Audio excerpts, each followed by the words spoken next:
Señor Santiago Botero, me gustaría que usted fuera el presidente de Colombia. Balín para los bandidos, así como usted lo dice. Ojalá y si Dios lo bendice y usted queda como presidente en el 2026, no vaya a ser como Petro. Petro, traicionero. Otra basura más que apoya a Santiago, el gotero y el barbero, el viejo tetón ese.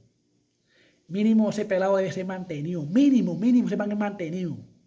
Eres un esclavo más, asalariado de mierda. Santiago, el gotero, el barbero, él solamente es millonario, ya. Ya, él lo que presume es plata, ya. Supuestamente no tiene plata, ¿no? Ya. Pero como presidente no. Como presidente que se baje de esa nube y ya, que quede con su plata y le eche grasa por el botón. Brr.